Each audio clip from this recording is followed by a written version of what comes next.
Hello, and thank you so much for joining us for your Ring of Honor post show for November 30th. We're at the end of the 11th month of the year. What the heck, man?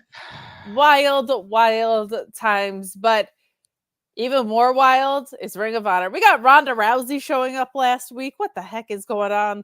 In this world that Ronda Rousey is like, you know what? After I'm done with WWE, I'm going to hit the indies and hop over to ROH.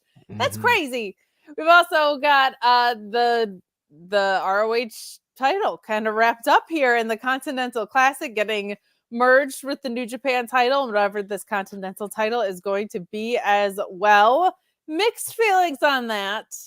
But not all bad, because I think it can go some interesting places. But overall, we had a supersized episode of ROH tonight, right? We have 2 hours and 15 minutes long, and most of it made sense. We've got a pay-per-view in a couple of weeks, Reg, and not much of a build to it, but we have some good stuff happening here. Obviously, the Athena stuff kind of taking the cake so far. Yeah, this promotion has been thrown into disarray the last couple of weeks of me not being here. The announcement of Eddie Kingston essentially being like, these titles are whatever they are. I'm still very confused about the whole concept. I don't know exactly what's going on. I guess we're going to see in these coming weeks. And then Ronda Rousey coming on a week that we're not on this show again. I'm like, yo, what's going on here? Why aren't we getting things like this? But yeah, the thing of Ronda being on the Wrestling Revolver show and then immediately going to the Ring of Honor show, super interesting stuff here. I don't know what's going to lead to in the future, but a good way to build some buzz. But yeah, the tying thing to this show, Kate, I think was the Athena and Billie Starkz stuff kind of been paid off. I have some thoughts when we get to how the angle happened, but I'm happy that we are here. You know, I understand that how the angle happened might not be everybody's favorite thing in the world, but I will say in a show that even for 2 hours is so heavily ring focused, I have a little bit more room for some goofy stuff, but I know it's not for everyone. But we've got a lot of Ring of Honor to talk to and about before we even get there. But please get in your super chats. No humper chats on this show. I don't have access to that. So please, if you send those in, they're not going to go anywhere. It's not going to be great for anybody. I have one piece of hair that is in the middle of my bangs and down my face, and I keep fiddling with it. I'm so sorry. We're just going to pull it out of my head right now. Right Done. Here. We're Game, live, set, baby. Match. Okay. Hard way. I just ripped those bangs out of my head. But we're going to dive into all of it. We'll also ask you to please leave a thumbs up on this video and to subscribe to Fightful Select. Like 10,700 of your other friends, people who have been supporting us, are amazing. Something about some CM Punk guy showing up at some other place. I don't know. It tends to be good for business for Fightful when CM Punk eats, sleeps, breathes, shows up somewhere. We make out all right, regardless of what our thoughts on the guy may be. But please feel free to join there. There's CM Punk dates. CM Punk dates. We should just call it the Punk date dirt sheet or whatever the hell at this point. But there's pretty much daily updates so far about how that all came together, what the stipulations are of him being there, what the reception has been. Sounds pretty mixed so far. But all workable, so good things for WWE world, etc. But I am excited to talk some ROH. There's also a lot of other stuff on Fightful Select that is coming up. I think most people are missing out on what a big contract year 2024 is. It's insane. So while everybody is like following these momentum shifts of like Ospreay's coming to AEW and CM Punk is going to WWE, this is the world we live in now, man. There's going to be people popping up all over the place. So keep an eye out, because 2024 is going to be what I think last year was in drama. I think next year is going to be in contract, like transaction news. There's some really, really key contracts, Seth and Becky, coming up. So keep an eye out for those things. But we're here to talk ROH. And we are going to dive into it. Let's start with how this episode started off. We sometimes get these promos and they're kind of just setting up the show or whatever, but this one accomplished so much in such a short amount of time and felt so great. I absolutely loved it. We first get Athena saying, man, you always manage to win, Billie, except for when you're with me, tagging. So not a fan of that. She doesn't like taking any losses, even if she's not the one that's in play at the time, right? That's still her name on the line. And she says, you need to beat the brakes off of Marina Shafir if you want to stick around these parts. And then she asks Eliminator to go hard with her as Eddie Kingston gets called out by Athena in what felt like less of a promo towards Eddie, though sign me up for that intergender match any day of the week. Yeah. But felt like she was speaking on behalf of all the stuff that we say week over week of why aren't our champions ever around this brand? I love the way she went in on Eddie and that she said, this is my promotion. If you come around my place, that's cute. But I've been the one who's not only putting these porcelain trash hussies on their back, but putting this whole damn promotion on her back. And I'd like it because it's true.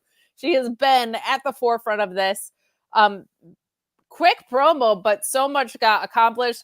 I was in stitches at Eliminator in the back. Yeah. Like just going so hard because she said, Lexi, back me up. And she just, oh yeah. And her sexy bra under blazer look, she's just like, yeah, you know what's up. Like I was in stitches at the combination. And that's been the success of this angle in my eyes, has been the comedic stuff mixed in with the dramatic stuff. But what did you think of the way we opened the show tonight? It actually felt like, hey, maybe the show's a big deal to me.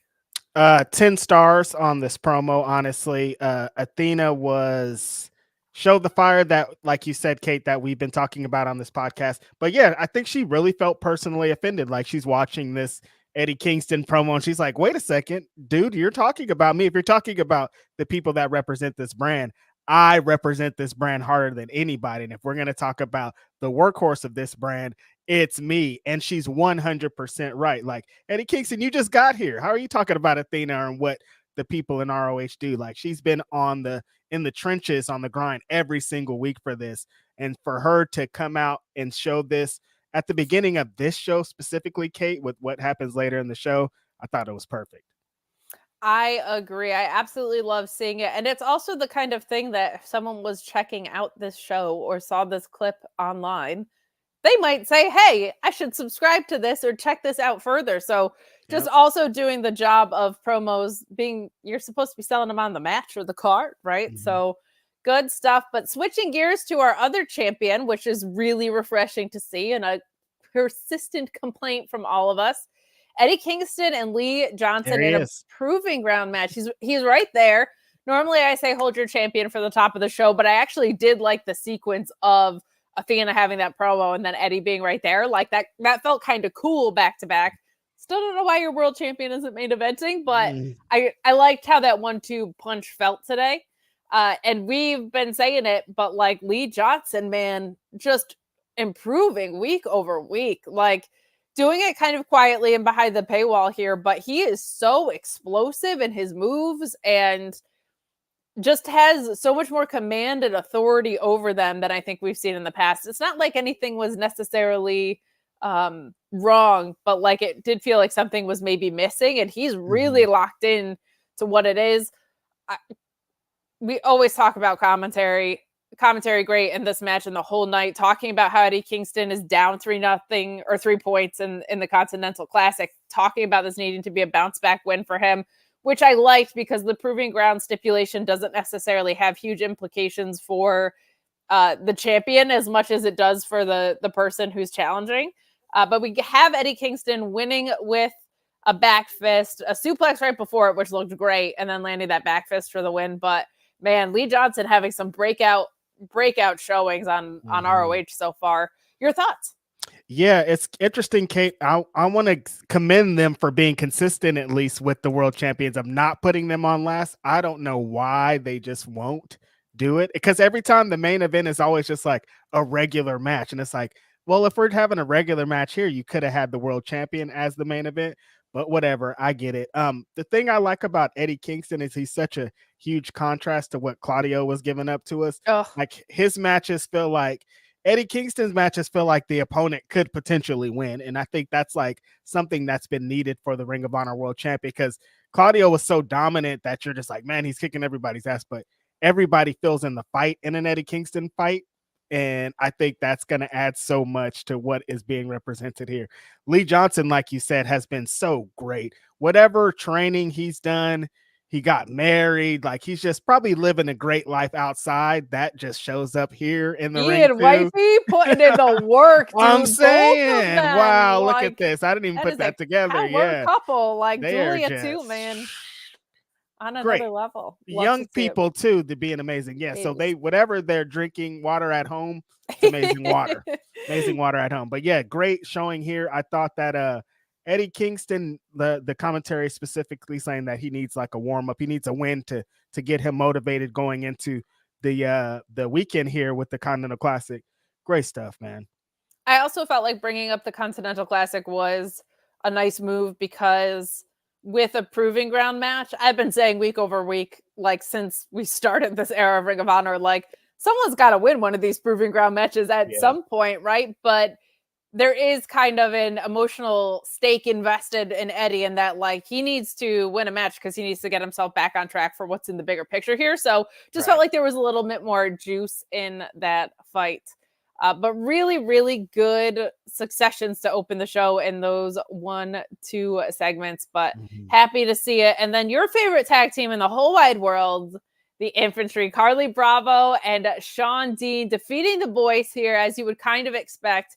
I really liked that we get to see the Infantry in full tonight. We're going to talk about what they didn't do with Trish and Dora later, but the boys are usually pin eaters if they're there without Dalton Castle. So just keeping the Infantry fresh here. This was a little bit more in a 2-hour and 15-minute show. Like, there is bound to be some superfluous stuff, but this felt like kind of a, like, this is who we are ROH episode.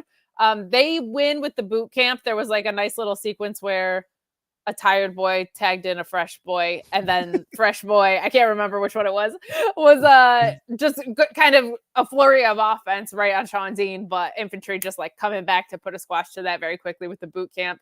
Not a ton here, but just nice to keep familiar faces looking strong, getting wins. Like to see that. Yeah, I like the presentation that they had for the Infantry here, just in total, because I think the way that they're being presented is showing that eventually, whenever these ROH tag team titles come wherever they are in the world back, that there will be a division for it. They've been at least trying to establish that, and I think Infantry's stacked pretty high up there. But it's like, what is this leading to with the Trish stuff? I got so many thoughts and questions, because sometimes this booking tells us like, this person is this on this show, so you think they're going to be that person, and then they come on and get a win, and you're like, what? That's how I thought about this Trish match. A little bit odd. We'll get more in depth with it later. I'm wondering if it's just because I think she has some New Japan Strong stuff coming up, maybe. That would make even less. It makes less sense now. I'm wondering if it'll make more sense in a minute, but we'll talk about that when we get to it. We do have some chats coming in. Thank you so much for the support. Especially, we do not have Joel and Cresta on tonight because Impact is kind of doing some like retro shows and stuff like that until their TNA relaunch. So just letting you know, it is just us tonight, but we appreciate the support with the two of us. Minoan was saying, "What's good, Reg? Minion 69, boob 69. Sup, partner?" We're gonna talk about my minion status because I feel like as minion 69, boob 69, I am qualified to determine whether or not someone should be a graduating minion. And darn it, I would say Billie Starkz could have graduated tonight, and now hell is going to be unleashed. But we will talk about that when we get to it too. We got a lot of show to talk about tonight, which is fun because it didn't feel like a lot of show because it was a lot of filler. Like it felt like it had some meaningful stuff, which was really refreshing. Last week's episode that we didn't cover was also a good table setter for this. So some good things happening here, including Rachel Ellering continuing to stick around. She's backstage with Lexi Nair, and she brings up Leyla Hirsch's knee injury. And here comes Maria Kanellis, noting that Leyla Hirsch was doing well. And Rachel Ellering says, what about them Renegade sisters that you were talking to last week, ma'am? And then Leyla Hirsch walks into the picture, walking just fine, which is good. And Leyla Hirsch says, yeah, Maria, what was going on with those renegade gals? Which is good. And she says that she was simply introducing herself to them. And Leyla kind of buys it, but with skepticism. And we get this really nice in sync thing of Hirsch wanting to know if asking like, are you gonna have my back out there tonight or not, and both of them saying yes. Like the timing of that was really well done. This was a fun little segment. I am kind of like, let's get a move on with this story. It's been going on for a little bit, and I would like for it to advance because it's a little bit Rachel Ross, will they, won't they? Like we can get a move on with it. But I'm just excited that we're getting consistent stories, and two, Leyla Hirsch is being given the time to feel important and get these dominant wins, because I think she could very easily be an ROH Women's Champion, maybe after what feels like Billie or something. But what did you think of this segment? I like this a lot better than her walking around with a guy who has hot mom shirts on. Like this was a better use of Maria for me. That is exactly what I was going to say about the situation. Was like, this is such a better use for Maria, like actually being used for what she should be. Like she can be a mentor to like all these women. She's been in so many different places. She's such a great mind for the business that like this is what she should be, and not standing next to a guy with a hot mom shirt objectifying her. I don't want any of this. What are you doing here? So yeah, I like this a lot. Rachel Ellering kind of playing like a big sister slash. I'm also a little skeptical about this whole situation. And Leyla Hirsch just being like, look, I'm trying to get some wins, Maria. Are you going to help? I don't have time for any of this bullshit that you got going on. I think it's a good dynamic all along. And it's another women's story being told. They're telling a lot of women's stories on this show, and tying the Renegade Twins in there is pretty good. Yes. I feel like we've talked about it a lot, that a hallmark of this new era of ROH is women's wrestling, and that's never been the case in ROH before. So that's really refreshing. And like it used to be, I don't want to say it's a joke because that's so disparaging to the performers, but the presentation of the women's division was just like not presented with the same level of respect that the men's division was. So no offense to the performers there at all. They were doing their job as well as they were enabled to in the environment that they were in. But Maria, I'm wondering if she has a hand in this. I don't know, but she was integral in it before the shutdown, and her and Bobby Cruz were doing tons of work with the women's division. So very, very cool to see her back in entanglements with the women's division. That just makes me happy. It warms my heart a little bit. Right. Yeah, I don't know who's like the head of this or what's going on or what sparked it, but the Honor Club show being the women's show, sometimes we're getting 4-5 matches a show, is like been great for the women's division, been great for the development of these younger women's wrestlers who are coming into AEW. Some of them don't have a lot of previously training, so being on a Dynamite or Collision is like brand going in the from sky, 0 to 100 type of thing. So being on Ring of Honor helps so much for everybody. Yeah, you can learn, kind of get your feet wet on what it's like to work in a TV environment a little bit in front of crowds that are the size of Collision crowds at 25 or 50% capacity, depending on when. But it is good to be able to have some training wheels before you get thrust into AEW. And this is something I complain about, but I don't mean to sound negative here, is that like you are limited to your minutes of women's wrestling in AEW, right? And you don't have any shackles with that in ROH. So if you have to make them count as much as you can in AEW because they're a little bit more rare, having some place to warm it up a little bit in ROH, a good thing. Look at the transition that Billie Starkz gets to make now, just because of all the development she's had. One, being alongside Athena, but two, just having she's 9-1 now. That's 10 matches of just real good work. And this match with Marina that we're going to get to was really good. So it's like she's been developing so much that when she does get to the main roster, she's already steps ahead of what she would have been if she would have just came straight from the indies. It is absurd that she is as good as she is at the age she's in. It's ridiculous. It's almost like we can leave the at the age she's in part out soon because she's just that good. But like Nick Wayne has gotten that kind of incoming reception, and I hope Billie Starkz feels the same kind of reaction because it's just absurd how great she is at this, and was like valedictorian of her class for real and stuff. I hate like it. that's just nuts. Like, and she keeps getting tall. I'm like, stop being tall, dude. Well, I'm 5'8", so like I'm all right with the tall girls. It is funny to see Athena getting stared down at, though. That's what I'm saying. That's what we're going to talk about in a second, though. But because she's so charismatic and bubbly, and also like more lanky, and because Athena is built like a brick house and uses her athletic build to her advantage, it's kind of cool to have some sort of intimidating advantage over her. But we'll talk about that in a moment. Right now,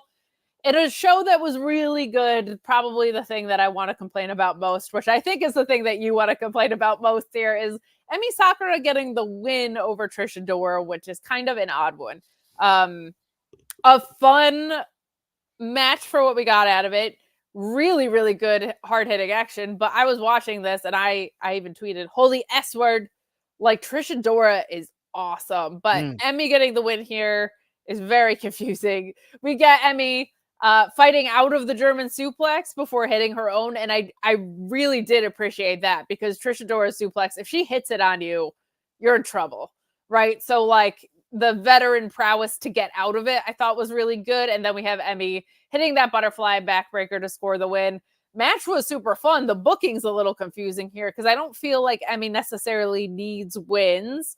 And I feel like Trish Adora should be getting established in this division as a threat.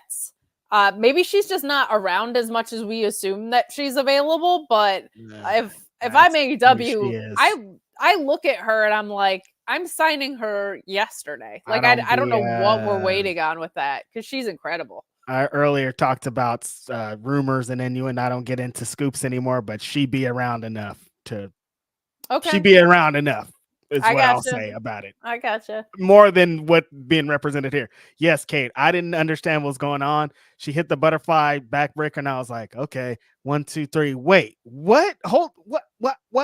You guys have told us multiple times. I love Emi Sakura. She's one great. of the best women's wrestlers that is just like, when you need a great match, it doesn't matter. You just send Emi Sakura. Didn't you just tweet something last night about Emi Sakura's match with Julia? With Julia, yeah. It's like such a no-brainer to put her on TV with young talent is what I tweeted, because it's like, for her to have not been on TV when you do have some greener members of the roster, it's like, well, duh, of course. But to your point, she's so good, she almost doesn't need these types of wins, because she's already such an established legend. I'm already buying into the dominance, and her ring style just makes me buy into it more. So I get what you're saying there. It's always kind of like we get these random Ring of Honor wins. Like, this person didn't even need that win. Like, that's not what this is. Like, when Lady Frost I love Lady Frost, but I'm still like, why did she beat Trish Adora that one time? It didn't, like, it seems it always happens to Trish Adora for some reason. It's just super random. But beyond that, like I said, Emi Sakura is a great wrestler, so the match was awesome. Like, they're throwing chops at each other. They worked. She worked over Trisha's arm, so hitting the Lariat Tubman wasn't working. Like, a lot of it was great, but the result was just like, what? Yeah, very, very weird on the booking. I would like this if there's going to be a feud, because I would not get tired of seeing them run this back a couple times. Like, if they're going to make some hay out of it, that would be cool. But I also feel like you can't have one side of the infantry outpacing things and then have Trish Adora be in it and not getting wins. Like, that feels inconsistent to me, because they should be a threat as a unit, in my opinion. So agreed. But more great women's wrestling. We get Leyla Hirsch and Heather Reckless, who looks great. Like, from a physique standpoint, man, she just looks fantastic every time we see her. And she's had a couple of appearances and looks great in them. This is a quick one, though, as a lot of these Leyla Hirsch matches have been. I don't mind Leyla getting some dominant wins here, because we have this bigger story in play. She kind of fits into that Josh Woods bucket of, I want to see her wrestle when she's in the ring, though, so let me see her wrestle some real matches soon, because she's so good at it. But with this kind of surrounding story, I get what we're going for here. But Hirsch countering a net breaker into that cross arm bar. Man, I love my technical wrestling, and those cross arm bars look vicious from Leyla Hirsch. And post-match, Maria went in for a handshake, but Leyla Hirsch blows her off. Now, this is where I felt like the story's getting a little long in the tooth. Like, you secured her to be out there, or you asked if she was going to be out there, and then she says yes, and you're still blowing her off. Is it because you only believe Rachel? Like, this is something that we could expedite a little bit quicker, but there is some intrigue, and Maria, one of the best managers in the world, no complaints about her getting to do some consistent work here, but quick, fun match that advanced a story. A lot of consistent stories getting advanced on ROH television tonight. I don't really have any complaints.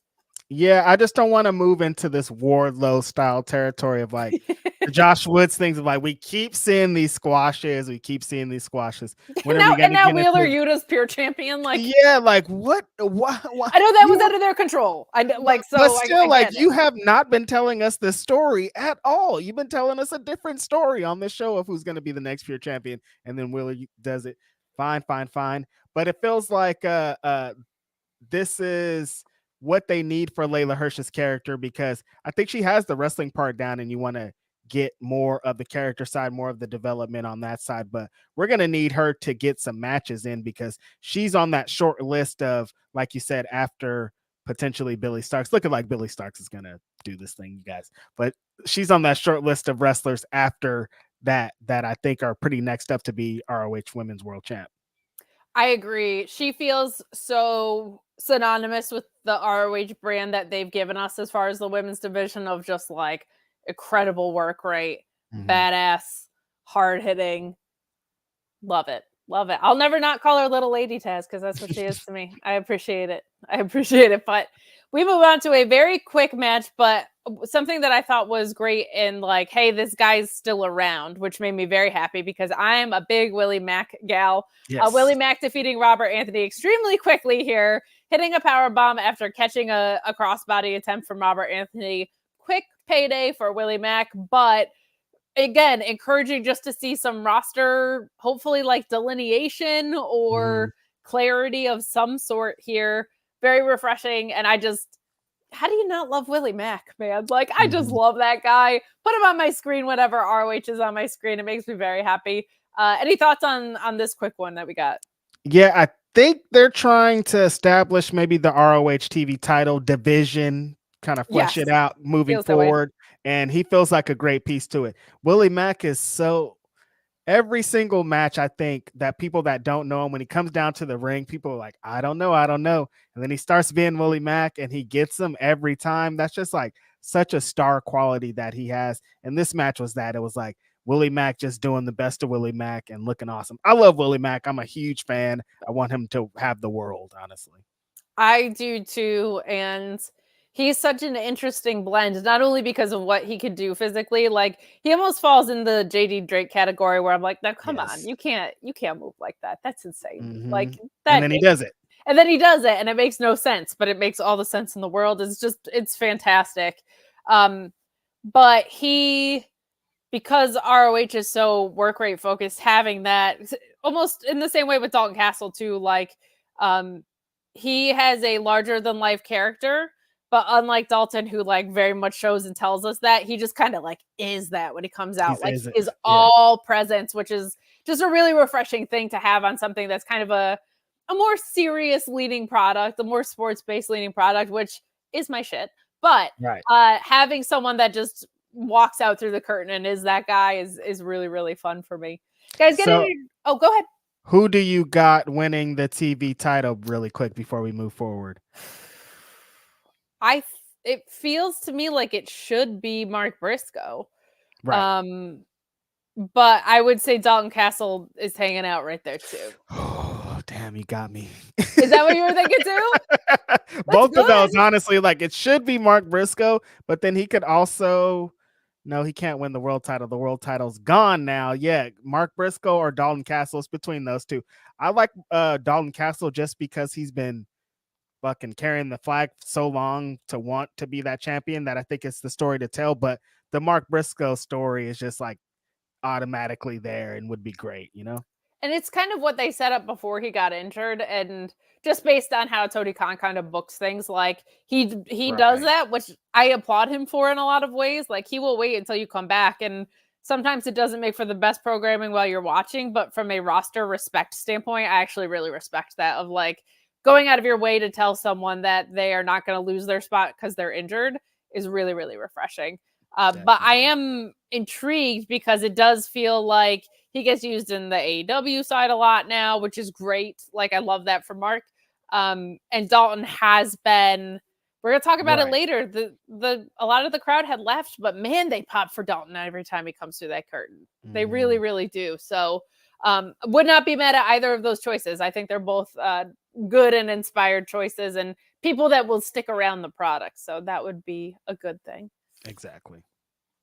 So now we go to what is, if not match of the night, certainly I think the most noteworthy or talk-worthy turning points of the night, the kind of biggest story leading into the pay-per-view, which is Billie Starkz defeating Marina Shafir in what was a hit and miss match for me.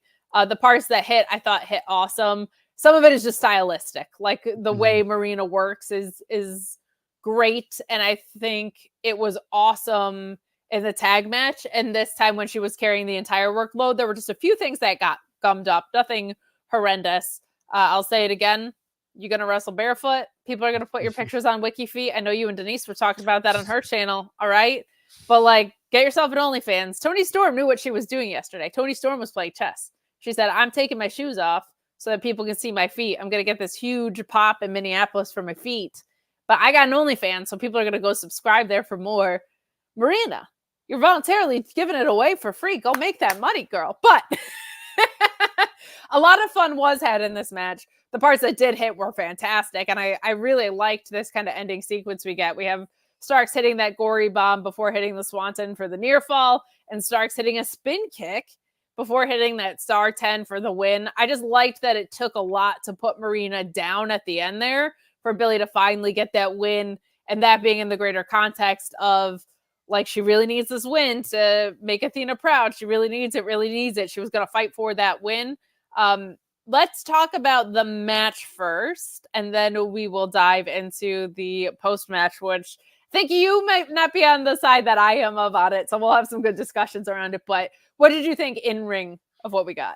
I'm going to disagree with you a little bit here, Kate, because I thought this was Marina Shafir's best performance. This is the best I've ever seen her wrestle, honestly. Like, her kind of carrying the load, doing her MMA thing, breaking down Billie Starkz, her hitting that stretch muffler bomb was great. Just like, that was great, man, this is awesome. But I thought the best thing about it was at the beginning of the match, the crowd, of course, it's late, didn't really care. But at the end of the match, they were all into it because both women were really, really shining here. Sometimes Marina just kind of feels like she's just there. But this match, she felt like present in the moment. Billie Starkz is really, really good, I think. And she brings out the best of a lot of wrestlers. And I thought she brought out the best of Marina here. This match was super fun. They're just tearing each other up, beating each other up, working, trying to break Billie Starkz down. But Billie Starkz has used that heart to get the win here. Thought it was a great story they told.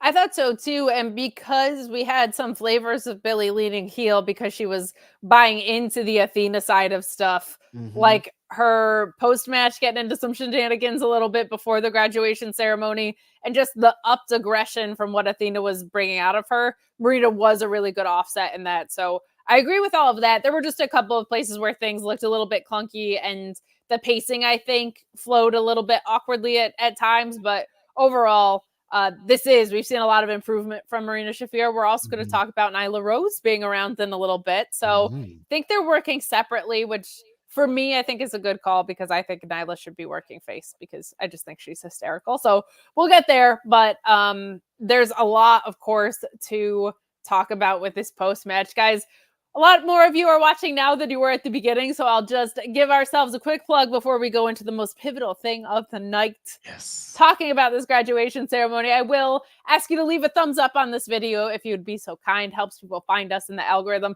I will also let you know, no Impact show tonight because Impact is in their own Impact zone of kind of putting together nostalgia shows and less storyline moving forward intensive content before they go into this rebrand relaunch for the TNA relaunch at the beginning of the year, which should be good.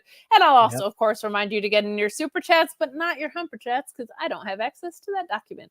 I should bug Sean about that. I think I'm trusted here at Fightful since I'm on literally. Like, how do you not have access at this point? What's going on here? It's just because I haven't followed up, probably. I'm going to say. I think they like me here. I'm on literally every day this week. I would think so, yeah. I think I'm trusted. He's like, no, she's on 6 times a week. I don't like, think she should be in there. She has access to the Patreon, but we're not giving her access to the Humper Chat document's a weird one. I will say that. Graduation ceremony.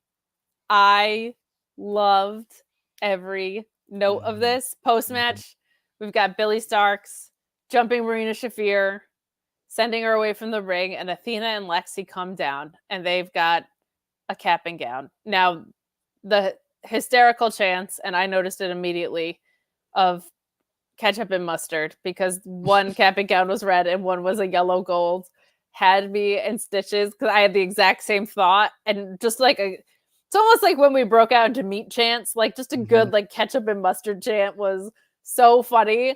I think Athena did a really good job of shutting them down.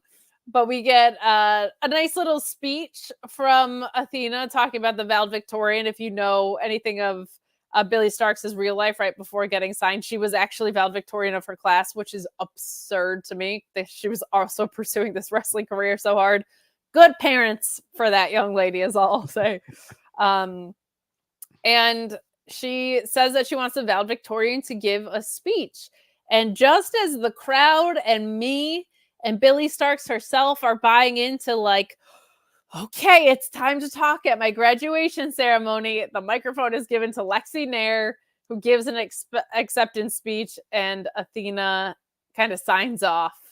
And Billie Starkz is noticeably upset because, and I loved commentary being like, well, the number 2 in class usually gets to talk too. Like, this is unfair. Ian was great on this.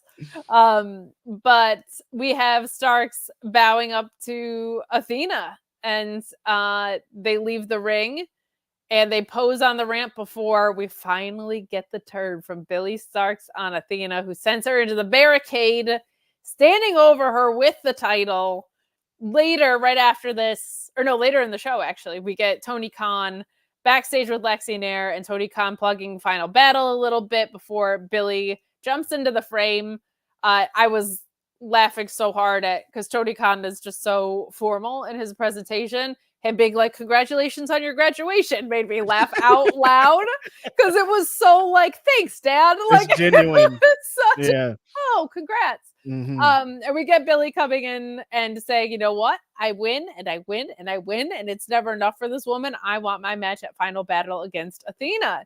And Tony Khan grants it. I would be surprised if it didn't main event unless something really big gets planned for whatever's going on with the Continental Classic here. But this was all aces to me. And I get, if you don't like, this did feel a little like an NXT segment, but like, but the way it got unfolded, I think makes at least a lot of logical wrestling sense. Like, even if you don't like it taste-wise, the favoritism is a great justification because the story's been building for so long and Billie has been getting wins, right? The favoritism to Lexi Nair when they were going through Minion training in Seattle. Like, all of this is at least justified from the fact that, of course, Lexi got awarded this. She's the teacher's pet. And Billie's been working her ass off. So you have these mounting frustrations for Billie, and then there's finally this moment where she snaps, and there's a justified reason as to why. I thought Athena's been unbelievable at balancing the fact that she's getting really big crowd reactions because people love this, but she's a vicious, dominant heel. So her shutting down the mustard and ketchup chants and her just making sure that people remembered and they know that she is not to be messed with and that she is not a nice gal. I think she's just done a tremendous job balancing the comedic beats of this with the heel that she is. Can't say enough about it. I'm not just saying that because I'm Minion 690069.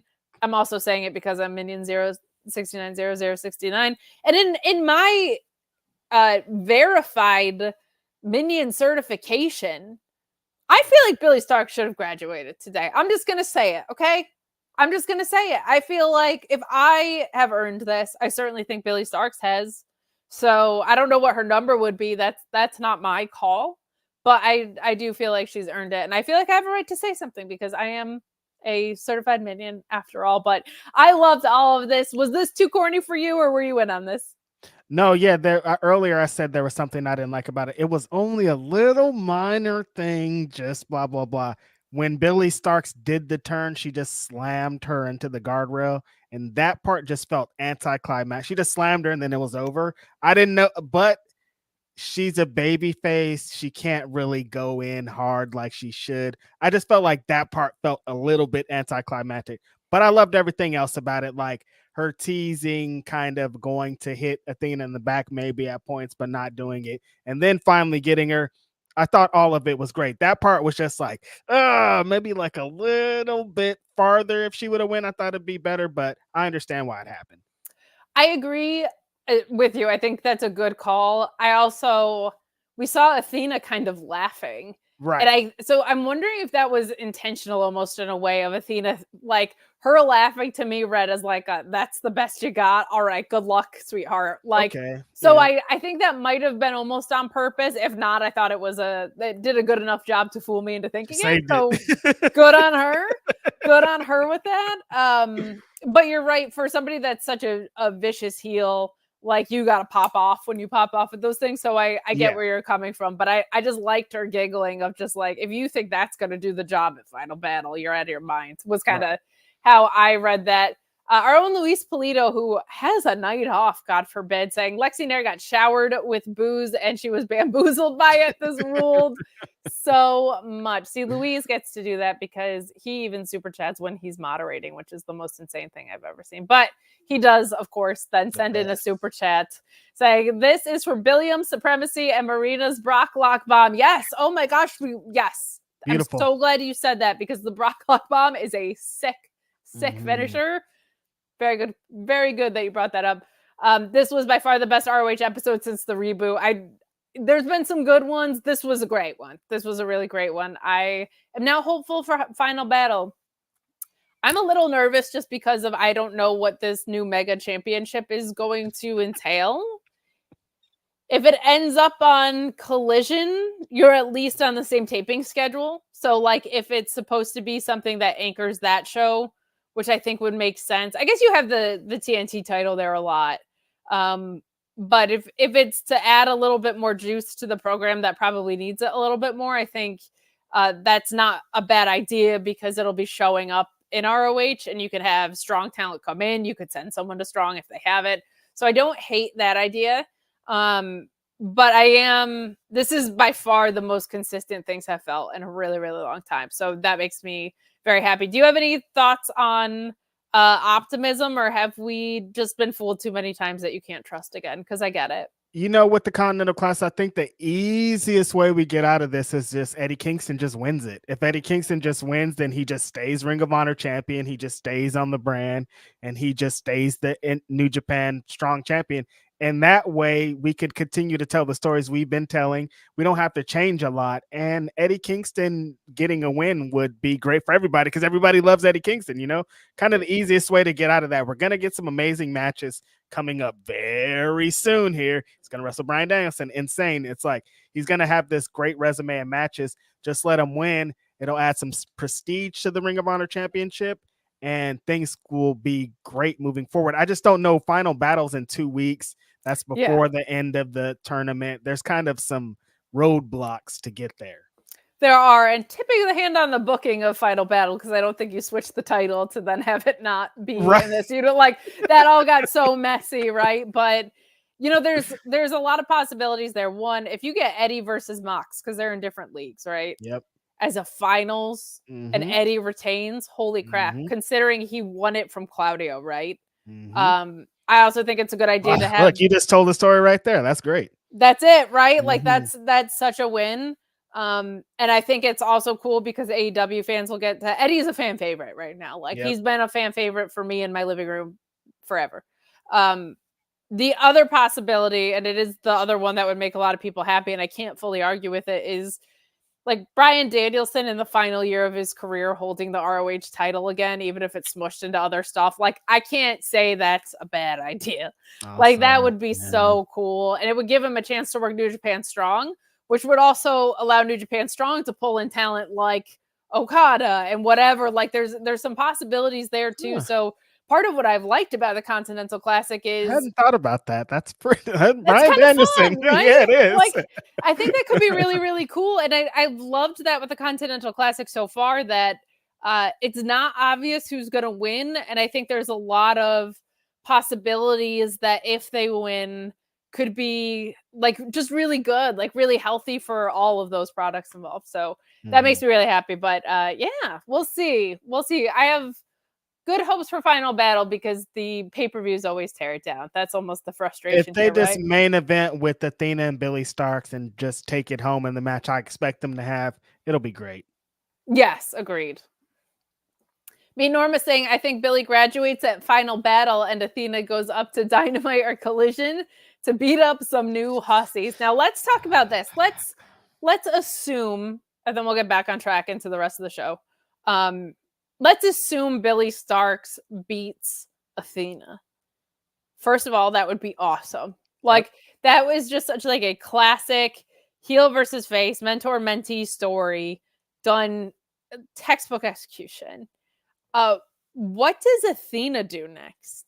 Because it's a little tricky here, right? Like, it feels like to me, the Women's World Championship is going toward a handoff between Toni Storm and Mariah May.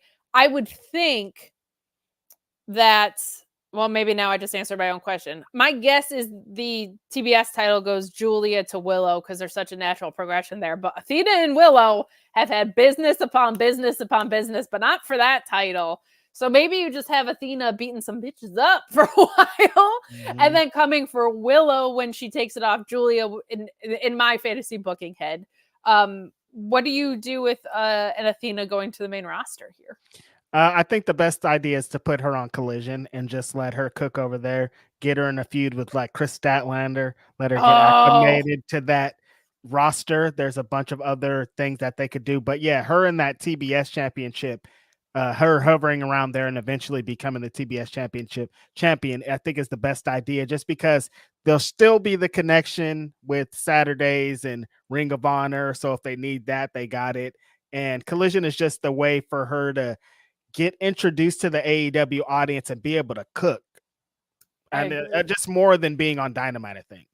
Yeah, they've done a good job of maintaining separate personalities on each brand. And I feel like Collision, there's a little more breathing room in matches. You get a little bit more of like clean finishes and stuff like that. Like, that is maintained itself for the most part. So I like that idea. And I love the idea of her and Chris having like a non-title like 3-month program where there's beating the ever-living crap out of each other. Sign me up for that any day of the week. I've got no issues with that at all.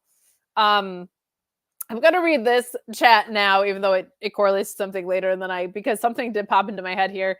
Ian dropping the Freak Nasty reference and Stevie Ray, suckers gotta know. This was in reference to Angelico saying, my name's Angelico, not Angelico, because people thought commentary was pronouncing it wrong. And he said, no, that's what we were told to say it. He was hilarious tonight. Commentary is just always great. When they actually have a show that is good, they can do even more work and create even more magic. They were on fire tonight. Question though, where's Stoke? So this was kind of my question with the Tony Khan backstage part of it. Like, Stokely has had the authority to make matches before. He's certainly done it with Eddie Kingston. Tony Khan showing up for this, maybe because he was just trying to get the Final Battle news like kind of drummed up. Stokely is great at this, and his appearances on ROH and AEW have been very inconsistent. Like, in AEW, he basically just does 0-hour pre-show stuff. And ROH, he's on the board, and he kind of just, it was like a little bit with Samoa Joe, a little bit with Eddie Kingston. If he's on the board, and we saw Jerry Lynn later in this episode, I'm kind of wondering, like, where's Stoke, man? I don't know. I've asked a bunch of people. I've questioned. There's things. I have no idea. We know how great he still is, Kate. Every time he puts out a video, we all love it. Every time he tweets, it's amazing. He's an asset. he is like the best asset that they have in AEW all around that's unused. And I'll take that to my death. Like, they don't know what they have with this guy. And it's a travesty that he's not utilized. Like, the same way that Prince Nana is the number one success story right now, Stokely could be in that same position tomorrow if given the opportunity. So I really don't understand it. Yeah, it's an odd one. And like, he came into the Baddies picture, which was a high profile thing. The firm didn't work out, but was a high profile thing. So I liked the initial move of him moving to ROH because it immediately told me a couple things. One, there's going to be an authority figure, which like is desperately needed on shows that are this in-ring heavy, because otherwise you like, if you're doing more sports entertainment style and people are making their own matches, I don't like it, but it's easier to get away with. If you're having a sports-based presentation, you need authority figures around.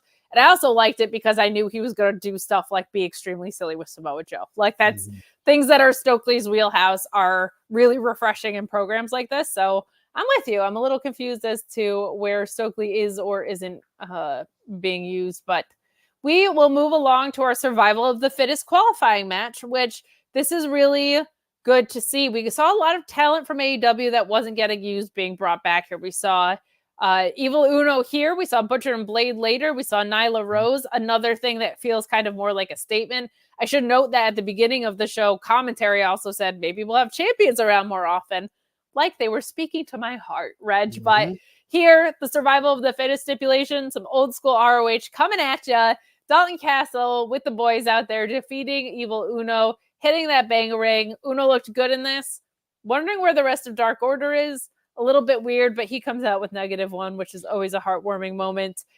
He punches his ticket to Final Battle. We were talking about this being a possibility for Dalton's next steps, like headed towards some golds, which I hope is the case.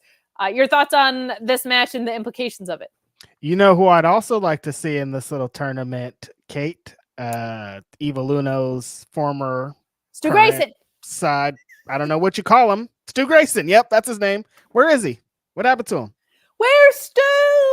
He's going to be on the back of a milk carton. Where is this guy? Honestly, we are looking for him. We want to see him presented on the show. But no, awesome seeing Evil Uno because he's a great wrestler. And I think putting him here with Dalton Castle is awesome. But I have so many questions coming off of this. Like, yeah, where's the rest of the Dark Order? They told a story on this show for a while with Dark Order and the Righteous, and then they just forgot about it. I don't know why they keep forgetting about things, but we didn't forget, you guys. We remember. I remember that. That was cool. Where's Stu Grayson? What's going on here? But yeah, I think the building the league or class of who's going to be in this tournament has been great. There's some more great stuff in this show here. Agreed. And we don't forget. All right. Tony Khan or reportedly Chris Hero. We don't forget. Not here. Not on Fightful. We're professionals, all right? We're extremely professional, as witnessed by me talking about Marina Shafir's feet earlier and that she should get an OnlyFans. Guys, get in your super chats if you have anything you want to talk about tonight. Please leave a thumbs up on this video as we keep plugging away here. Or confusing white women on Twitter. That's what Kate will do. I did. I called Lexi McKenzie and I felt like such an asshole because Lexi's done such great work. But listen, you come out here and you call Top Flight the Light Skin Coalition, all right? I do, and I does, and I love that they're back, baby. Dude, I was on the AEW post show filling in for Sean yesterday, and I was like, I don't call them this, just to be extremely clear. Because people please put that disclaimer on there, Kate.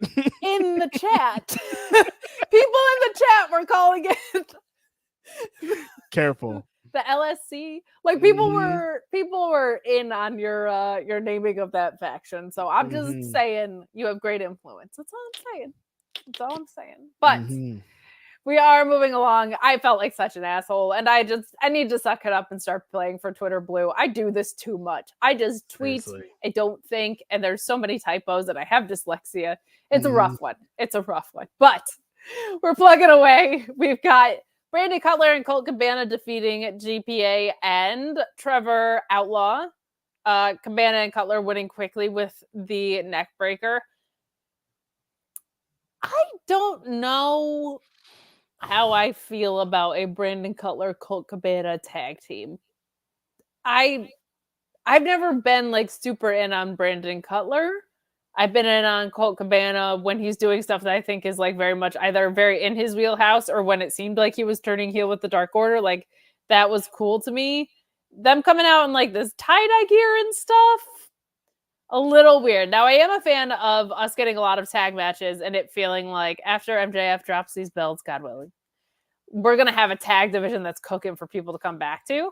I just in a 2 hour and 15-minute episode, I don't have a lot to say about this, and it wasn't that long of a match, so there's not a ton to say.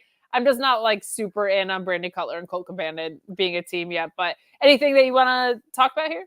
I'm trying to think of something on Ring of Honor since Honor Club have started that I've cared for less than I cared for this Cole match. Carter. And I can't even like one time Cole and Griff cooked and it wasn't that bad. This was like, why are we watching this? Like, I mean, like I get it. Like Shane saying in the chat, Colt getting a Chicago match. I get it. I understand, but nobody wants this. Nobody wants this. There are 0 people who want this. I've been told. Nobody. Wants this, Kate. I don't know. I think CM Punk would be a huge. Anyway, we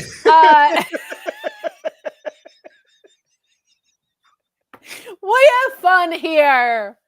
I brought. That was going to be on Fightful Select.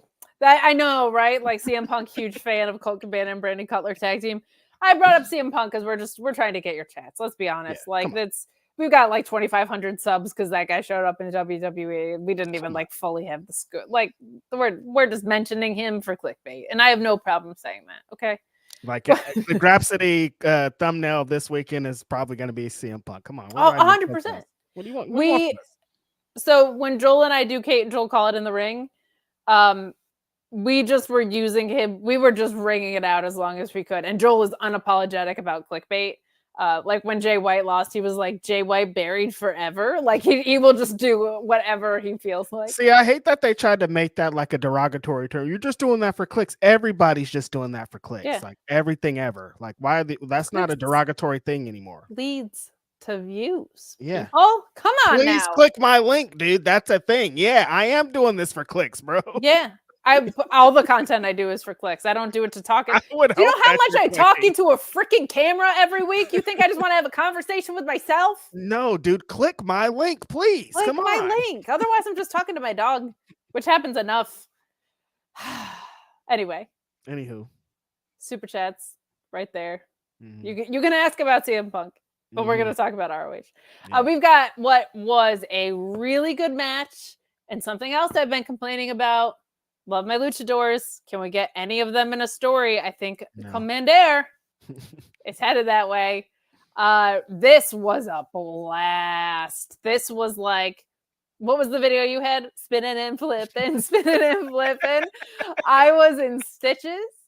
When we talked about Komander on the AEW show yesterday, the first thing Alex said was like, I'm just so happy for Reg. Oh.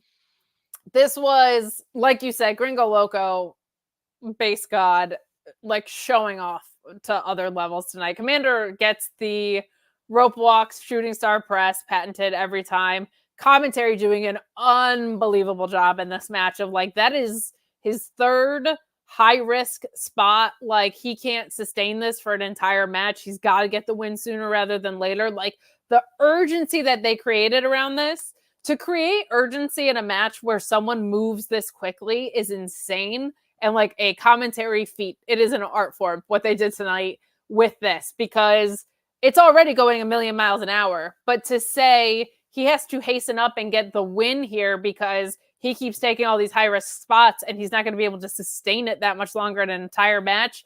Unbelievable storytelling from Ian and Caprice on this. Absolutely adored it. I love every time Caprice is like, he's a crazy white man. I don't know what to tell you. I pop for it each time because it's legit in his name, right? So this was a fantastic match for someone who this isn't there. I'm not a hater, but I'm not like King Spot Foo over here. This had a ton of story in it and a lot of logic and didn't feel like moves for move's sake. I loved this match. This was up there with the match of the night for me. This was a blast. What were your thoughts on this? I didn't really like it. No, you stop. Too many flips. Like why are you walking the ropes again? Who cares about that? Big Hurricane Rana again. Oh, why my wouldn't you God, just walk away if you're Gringo Loco? Why are you just standing there waiting for him? Come on. Earlier today, Kate, I saw somebody replied to one of my tweets, and their @ was @SpotFoo Wrestling. That was somebody's @. Is it a woman? Because you should marry her. I know. I don't know who it was, but my influence is heavy out here. It is. It is. And that's what this match was. You guys know what time it is. This was beautiful excellence laid out. SpotFoo flipping and spinning. As you can see it. Gringo Loco is so good at being he's the base god for a reason. Komander could do anything in the world, and he's going to somehow catch him no matter what he does. He did a big giant walk running to a hurricane run on the ground. It was awesome. They did this big reverse Spanish fly off the top rope type thing. They were doing a bunch of ridiculous shit that I was just like, yes, this is everything that I love. They were in Chicago. Chicago loves Lucha. Gringo's from Chicago. Komander's the best flipping guy in the world. Everything you could want from this match. It was it. They always had to give me one little good one. They gave Kate got a Kate match later in this with this tag match that came up. But I thought that this was as fine as you could get in this position. It is. And I'm glad that you actually brought that up, because we are starting to see the more stylistic buffet in action here, which I think is something that's been consistent in AEW. But having stories that make sense behind that all makes it so much more fun. Meet Normus. It does. Chatting us up, saying SpotFoo appetizer for the meatball later. A lot of my life is flipping meat. So a great combo. 5 out of 5 pork chops, 7 pork chops in the Tokyo Dome, I'm told. Except, you know the horse meat thing in Japan, right? They eat raw horse meat in Japan. Who does, Kate? I don't know. I'm vegan. But it's a thing that gets served there. Lance Archer swears by it. He's like, it's delicious. It's insane. It's served just like chicken is over here. Like, it's just, you just gonna eat raw horse meat in Japan. We're nasty. Not because but like, humans, like, why are you eating horse meat, dude? Yeah, raw. I ate alligator in New Orleans. So. I had crocodile bites in Florida. They were pretty good. This is before you were vegan. This is before I was vegan. But raw horse meat? Raw horse is crazy. There has to be a line. There's gotta be, you gotta do that somewhere. Alligators and crocodiles, they're out here killing people, okay? My shit was fried up. It was not raw. That's crazy. No, I wasn't just like, ooh, delicious scales. Like, put raw horse, you guys? Like, raw what? Horse meat. My friends at the Shining Wizards podcast, at Wizards Podcast, I'll give them a quick plug. They ask anybody who's been to Japan that question, like, did you eat the raw horse meat? And some people are like, no, that's disgusting. That's crazy. But like, some people are like, yeah, and it's really good. And I'm like, ugh, gross. But I'm vegan now. Now, see, you've come to the other side. You've come to the other side. Welcome. Be kind to animals. Love you guys. Nasty. It's gnarly. Don't Google it. Don't Google it. It's not going to lead to anything good. It's going to lead to some weird shit, man. It's going to be bad. It's nasty outside. Feet last night, horse meat tonight. Like, I gotta stop doing podcasts with women. Y'all are crazy outside. Listen. Look, Wiki Feet is out of our control, man. All right. Wiki Feet is crazy as hell, Kate. If I'm gonna be completely honest with you, there has to be a line with that too, you guys. Put the raw horse meat away and put the feet. Put the piggies away too. Let's let the animals live in peace, right? Oh my god. Whew. We will quickly move on to Tony Nese and Mark Sterling, who are backstage with Jerry Lynn from the board of directors and Lexi Nair, who notably not named Mackenzie. Sterling wanted to make sure he was. I've done 4 podcasts today, guys. Give me a break. Listen. Sterling wanted to make sure he was at ringside for Tony Nese's rematch. And Ethan Page comes out and is like, "Oh, I'm so surprised that you want to cheat your way to another win." Jerry Lynn says that there's going to be a rematch and it's going to happen. And you know what, Mark Sterling, you do have your manager's license, so you can be down there, but you're going to be handcuffed to the ring post. So they're going to sign a contract next week. Kind of feels like Tony Nese is going to go over in like a tricky handcuff spot, or maybe Ethan Page is going to have some fun with that guy in the corner. I feel like Ethan Page should win, but what are your thoughts here? This is a Memphis ass angle right here. Jeff Jarrett. Jeff Jarrett probably had a hand in this for sure. Got an idea for Ethan Page, guys. Why is he gonna be handcuffed to the thing? I get it. Whatever. Just have a cage match if you're trying to keep him out. But yeah, they were like, we're gonna go extra Memphis. How do you feel if this is on the final battle card, Kate? Is that an offensive thing, or is it just like, I guess? I'm not mad about it. This could also be something that's a little bit more 0 hour-y. Probably not with Ethan Page, but like at the end of the day, Tony Nese is a great worker. I just hope the Mark Sterling stuff doesn't become too overwhelming. But like pretty campy pretty quickly. Yes, and it shouldn't because both of these guys can really go. Like I want to see it happen. So we will have to wait and see how it unfolds. But Mark Sterling is quite the antics guy, and the handcuff in the corner thing is just begging for that. So I just hope it doesn't like overpower anything too much. Right. Well, we get LFI defeating the Spanish Announce Project. And what also felt a little superfluous and a little weird that LFI is showing up here where they've been so heavily featured on Collision. Yeah. But not mad about it because LFI obviously has some roots in ROH. So they kind of have LFI isolating Serpentico at the end here. And Vance getting the win with the discus lariat, which looked great. I'm wondering if this is just like a let's keep them strong in front of somebody and let's keep them getting some wins. And Preston Vance has he turned heel in this like great spot with -1 and then just kind of fell away. So maybe they're just trying to get him back on track. But this was another one that in 2 hours and 15 minutes of wrestling probably could have been cut, but not mad about it. A solid enough match, just in a sea of really, really meaningful matches. This was not something that was advancing anything, but fine. Any thoughts on this?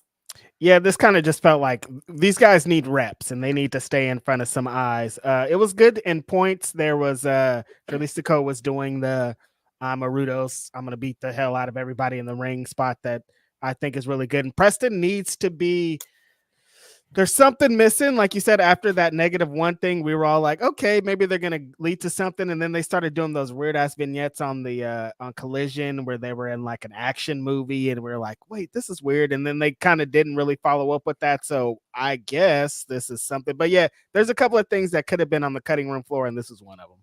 Yeah, I agree with you. And another thing that could be left on the cutting room floor is you guys chiming in the chat with these very weird meat experiences like cat jerky and rattlesnake sausage. Wait, who had cat jerky? Who had cat jerky? Fucking weirdos. What is this show? Ricardo sausage is crazy. Ricardo the Snow Monster had it. What? Ricardo, who always has a fun surname, eating cat jerky. Meanormous having rattlesnake sausage is crazy, but like he's meanormous. So like of course, if it's gonna be made out of a cat, like I'm confused. I'm hella confused. I do not want details, Reg. This is not the place for details. Okay, all right, you're right. But what? Hit up Reg on Twitter with the details because I don't want to know how y'all are eating cats. I'm hella confused. Cat jerky? No, thank you. Be kind to animals. Okay. We got Nyla Rose and Zoe Lynn. And I'm actually seen Zoe Lynn a couple of times. Another one who just conditioning wise looks great. Appearance over appearance. Love to see it. But this was a Nyla Rose reintroduction showcase, it felt like to me. Nyla Rose hitting the Beast Bomb for the win in this. Great to see her. Hilarious jaw jockeying, like the interactions with the crowd and with her opponent. Like I love it when she's in there chatting a storm. I have been team Nyla turn face because I see her Twitter game and I'm like, there's a baby face in there and she needs to come out. She's so funny. But good stuff here. And I think they said it was Nyla's ROH debut, if I recall correctly. So just awesome that she's getting an opportunity there. Any thoughts on this? You know what, Nyla, I can't get into her new gimmick of online trying out disgusting chef creations like a grilled cheese chocolate chip cookie sandwich or something. Like she be on some wild shit. So I don't know. I don't know if she's going to bring that energy to Ring of Honor. I'm just nervous about it. No, anytime we get to see Nyla on any TV screen, I'm all in. 100% huge Nyla fan. This I actually don't know how I feel about it, Kate, because when you were saying earlier, like we got Nyla, we got the Butcher and the Blade, we got I'm like, did they do the classic like, oh, all these people are here, get out here for the Ring of Honor show? And I'm like, I don't sometimes that's good, but sometimes it's bad. But like Nyla, I'm all in. I agree. And I think because she's a former champion, it should mean something when she shows up somewhere. Like that's Right. an important thing. So hopefully this leads to more consistency for her in the future. And another returning set of talents here is the Butcher and the Blade, who defeat the Iron Savages, which was an interesting booking choice because we've seen the Iron Savages heavily featured in picking up some wins. The sauce is there, man. I don't know what to tell you, but we get a full death finishing this match from Butcher and Blade, and I like to see them on my screen. I think they're really good. They're somebody that I was calling for to be transitional tag champions between these longer reigns. I've been like, they're right there, or to be mercenaries. We're so stable heavy. They seem like such obvious mercenary types to me that the fact they weren't getting used like they were kind of in the beginning of ROH was downright silly, I tell you. But love seeing them here. Hope it leads to some more consistency in front of the camera for them as well. Good little match too. Like this was a blast. Iron Savages are great. I always sing their praises, but it was kind of fun because they have similar dynamics of like a bigger guy and a littler dude. And a bigger guy and a littler dude. So it made for some fun in-ring matchups of similarities and differences at different points in the match. So very cool to see Butcher and Blade back in action. And the fact that they got a win, I'm hoping is a sign of more strong tag division action to come. You know, Kate, this showed me just how over Butcher and the Blade still really are. Yeah. They're one of those tag teams that like, there's a couple of like, since the beginning AEW acts that like people are forever gonna kind of like it's like kind of like what Kip Sabian sits. It's like they're gonna come on and people are just gonna remember the times of where they've been and what they could have the potential to be. And I think Butcher and the Blade always like, if they got a tag title run tomorrow, people would be into it just because they've established themselves as one of those acts. Putting them in there with the Iron Savages is perfect. They're really going all in with this ass eating promo before the show, which I'm like, all right, I'm not if we're okay, no, I'm just move forward. Look, I like that whole I like the whole gimmick of getting into that the match was just four meaty men slapping each other, beating each other up. Great work. If we're gonna see more of the Butcher and the Blade in Ring of Honor, I'm all in. I agree with you. And yes, we are not here to kink shame, but we do have a lot of foot talk and a lot of ass eating here. And that's where I was going, but I'm like, I'm just gonna move. Listen, I'm gonna say too much. I'm gonna just move forward. Look, I respect that you tried to, but I am a menace. Minoan said, I had a gravy covered turkey leg during this match. Well, how like Renaissance of you. That feels such a throwback. And people are talking about having eaten Black Bear in the chat. People are talking about Shane Monster, leave me out of this. I don't leave so any weird gimmicks. No all right. You guys are so much fun. Thank you. Appreciate y'all. Appreciate you guys who have suffered through some rough episodes of Ring of Honor with us, but we got a good one tonight. Happy to continue talking about it here as we scoot along to our main event, which again, kind of weird that when you have the championship match, that isn't what is kind of leading the charge as far as the main event, especially when you can edit it. I get we want you to stick around, so we're going to put Eddie Kingston here spot, but throwing it at the end of the show makes sense. Again, though, I loved that we opened with Athena like shooting on Eddie a little bit and then having Eddie with the follow-up, so a little bit easier, but Brian Cage out there with Prince Nana defeating Action Andretti. What was a good match for Andretti. Like, this was a good showing. He's like the guy that should be in ROH. He's the guy that looks like he could be kind of a future super athletic, good in the ring, naturally charismatic guy who needs some time. He just needs time and reps to sharpen up. But his chemistry with Brian Cage, I thought was fun tonight because they just work so differently. But a lot of fun in this. A nasty gorilla plex, as you would expect. Brian Cage was another one who it was like, we're on track. And then it was like, no, we're not. But this ends with Brian Cage hitting the Andretti with a reverse flapjack. I always think of Shane Haste whenever I see a flapjack because I think of slapjack. But we get the near fall there. And then Cage with that inside out suplex for another near fall. I thought was super fun. But finishing it off as you would expect, we get Andretti and Nana getting into it. A pop-up powerbomb and Cage hitting the Weapon X for the win. I named some spots in there that I really liked from Cage, but I thought Andretti looked good in this. Like they had a good back and forth. He has that great springboard 450. Good stuff. Good stuff. Any thoughts on our main event here? Yeah, I thought the springboard 450 looked really good. Brian Cage, I like him in these singles things. I think they need to figure out exactly what they're going to do with him. Is he going to be a part of a 6-man? If he's going to be a single, like I wouldn't be mad if Brian Cage was in the TV title tournament. If he won, I wouldn't be mad at it. Like having him do exactly what he's been doing in these last couple of weeks as kind of the anchor or one of the anchors of the show, defending this championship every week, doing what he's been doing, I think would be really awesome. Action Andretti's a great wrestler for him to be in there and kind of show the difference of the size and the strength and the speed. This is a really fun match. Just both guys kind of getting their shit in. Shout out to old Brian Cage. Both guys got their shit in, and I thought it was a good way to end the show. If we're not going to showcase the world champion, might as well have kind of one of these matches of a ROH couple of guys that are consistently in ROH to end the show.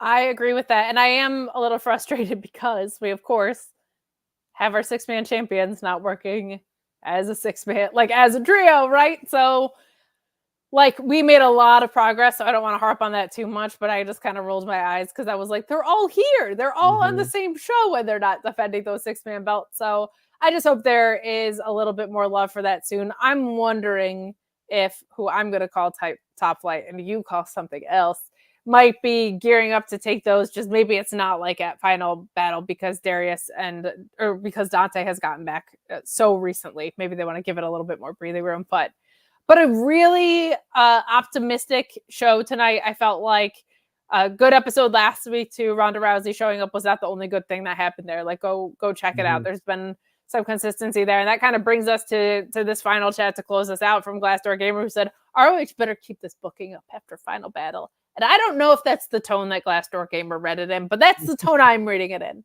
because that's how I feel. Okay. And if anybody said that all white girls talk the same today, it's me because I accidentally was the one to mix up Lexi and Mackenzie. Yeah. But I'm going to say it like that with intensity because we've been screaming for this kind of consistency for so long. We've seen it going into pay-per-views and then it fall right back off again. So I'm hoping this leads to some better things long term. And the fact that the ROH title is getting smooshed into the Continental Classic could be really good or it could be really bad for the product. I don't think it's bad if Eddie Kingston keeps it. I don't think it's bad if Bryan Danielson shows up at your ROH shows, even if that's more sporadic. Like that guy showing up is going to be a really big deal. It's very interesting. It's very interesting to see where this is going to go, but it's nice to come on here and get to talk mostly positive about Ring of Honor because we come on with the same complaints every week. So, but that is our show for today. We're going to let Reg plug his S and we'll get out of here. I think we got one more super chat actually. We did? Yeah. Oh, thank you. I'm sorry that I missed it. This is true. No Workhorsemen and Pure Rules, but still a great show. So the Shibata stuff, I have the same frustrations about Wheeler Yuta winning it, but I think you can't hotshot Josh Woods to that without finishing what they were building and have people be enticed by it yet. You can get me into Yuta Wheeler and Josh Woods real fast. I just don't want to see it be Wheeler and Daniel Garcia for the 5th time or whatever. And the Workhorsemen also got some main roster reps and worked the indies. So I don't think they're disappearing anytime soon. I think there's probably just like availability all over the place with some stuff, but agree with you. The Workhorsemen should be on my screen every episode of every wrestling show all the time. So thanks for that final chat. Sorry, I almost missed it. But Reg, please tell me where the people can find you and also like where they might be able to get a super cool Grapsody hat. I don't know. Yes. You can find me every Saturday with Philip Lindsay, Grapsody Podcast, the flagship, as they say. Every Wednesday, I'm with Denise on the AEW post show. I'm also with Mike on Indeed. Every Thursday, I'm here with Kate on the Ring of Honor post show. Hopefully, they continue and we could continue. And then I'm also on Ask Grapsody every other week. It was today. We had a great time. Grapsody.bigcartel.com if you want to get you a great hat, a t-shirt, something cool. But always, thank you guys for the support. Thanks for showing up to our little show to watch us talk the little engine that could, known as Ring of Honor. Yes, especially considering we don't have Impact on the back end of this. We really appreciate you showing up for what's normally a double shot. And I will just say, Reg, as your co-host here, when we started this, you were doing like a couple of shows, and I've gotten to see you like expand your podcast repertoire. So welcome to the dark side of being busy pretty much every day of the week, and B, I think it's going to increase going into next year too. So I think it will too. Yeah. I think it's going to be good stuff, but the more Reg, the better in this space. I love doing this show with you, and I'm proud of you for sticking with it, because this is not as easy as it looks. It is not. Sometimes, Kate, you know, when you have so many shows, it's like some days you're like, maybe I'm just not going to today, but you rally and you get to it, and then you're like, oh yeah, I do this for a reason. Yeah, I'm gonna tell you, I got hit with like a real fun wave of imposter syndrome last night, and then woke up and I was like, I have imposter syndrome and 4 shows to do today. Yeah, that's gonna be a tough one. So it's been a very, very long day for me, but and you're like, people want me on their shows. Yeah, like, I have 4 shows for a reason. We're talking about meat in the chat and having a good time. Like, as soon as we start hitting record, because the community here is so awesome, like it never fails to make me really happy. So I'm just very happy that we're getting more of your voice in this space, because it's a valuable one and a fun one. So more of that in 2024, and more to come with Final Battle. Reg and I, well, are you going to Final Battle? No, we'll cover it here. We're going to cover it here on Fightful. We'll cover it here. I was just going to announce that, and then I realized, like, sometimes you go to shows, and I shouldn't announce that you're going to be here. I'm done for the year, I think, Kate. I am tired, lady. I hear you. Got one more. I'm going to Worlds Collide. So. Yeah, I was gonna say you got one more. I do, and I'm excited for it, and it's not that far out of the way, so I'm not mad about it. But thank you guys so much for joining us. Joel and Cresta, I don't know if they're back next week, but I know they're going to be back for the relaunch. I might go to a show with Joel in Toronto, because I'm going to be in upstate New York anyway, so I'm like halfway there. So we'll be doing some podcasts around that for sure. I'm excited to check out the Impact brand live, but me and Reg here every Thursday covering Ring of Honor. We got to be real happy about it tonight, which is refreshing. So we will take it. Guys, have a safe and wonderful rest of your night, and enjoy wrestling this weekend. See you tomorrow. Peace.